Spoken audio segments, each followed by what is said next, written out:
tragic. Demons appear like magic. Money long so elastic. Foreign fabrics to fashion. I'm itching for money, cash addict. See a John in my pockets Titanic. When I get on the beat, it's Jurassic. Little niggas don't want static.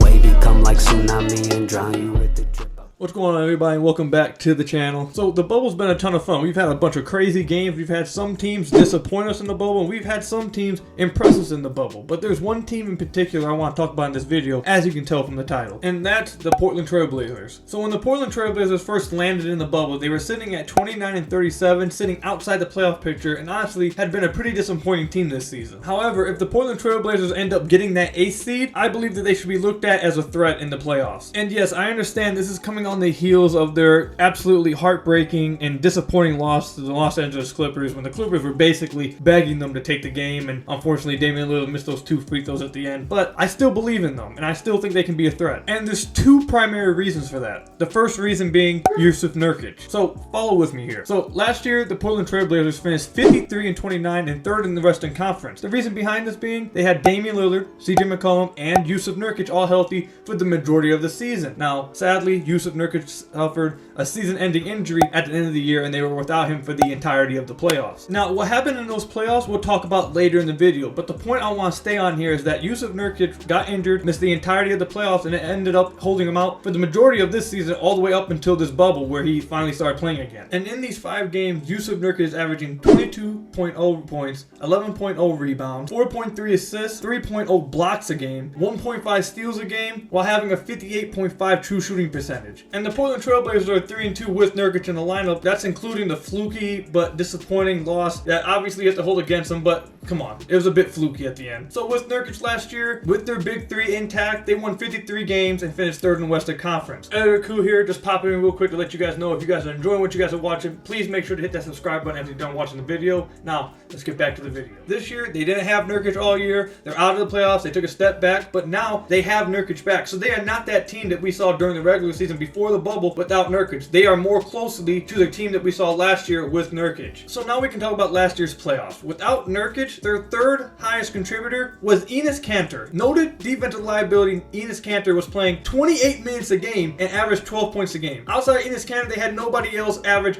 more than 10 points a game. So even if you just simply injected Nurkic into that roster, they would have struggled to get anything outside their top 3, and that would be getting exposed against a team like the Lakers or the Clippers or even the Denver Nuggets, etc., etc. The Portland Trailblazers desperately needed somebody outside their top 3 to contribute something to their offense, especially in the playoffs where Damian Lillard gets trapped to high hell. That's why you see Damian Lillard's numbers in the playoffs are so inconsistent, because it's seriously impossible to expect him to be consistently efficient and effective against traps 99% of the time. Which brings us to reason number 2 of why the Trailblazers should be threats. Trent Jr., who in the bubble has absolutely lost his mind, averaging 20.6 points a game and shooting 62.2% from deep on 9 attempts. That's absolutely absurd. And if you looked at his synergy numbers for the entire season, he hasn't just been good for them during the bubble, he's been really good for them all season. The dude's in the 95th percentile in spot-up opportunities. He's in the 97th percentile for catch-and-shoot opportunities. He's in the 100th percentile in handoff situations. He's in the 93rd percentile in jump shots off the dribble. He's been pretty good for them all season, but dude, he's been out of this world in the bubble. So now you put a healthy Nurkic back on the team who's absolutely balling out himself. Now you also put Trent Jr. who's burst onto the scene and has just been out of this world. And now this team does not even come close to resembling the team that was 29-37 during the regular season before the bubble. They are much closer to resembling the team that you saw last year that went to the Western Conference Finals. And the numbers also back this one up. The 5-man lineup of Dame, CJ, Trent Jr., Melo, and Nurkic have played 66 possessions together in this bubble. In those 66 possessions, they're scoring 133.3 points per 100 possessions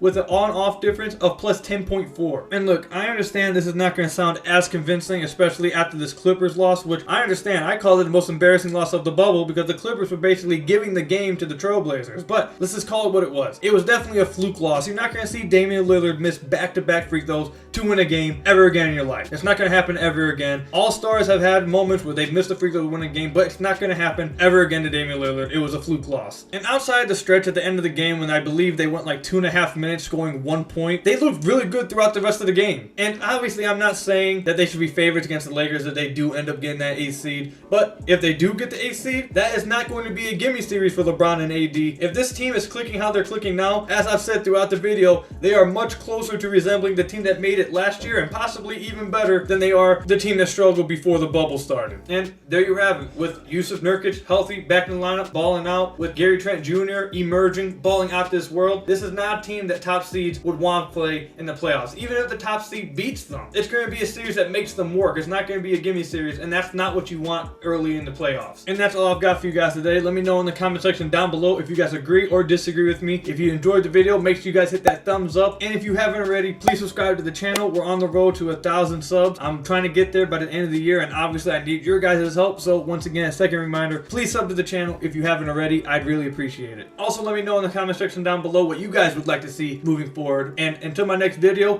peace out. I'll see you guys later and stay safe.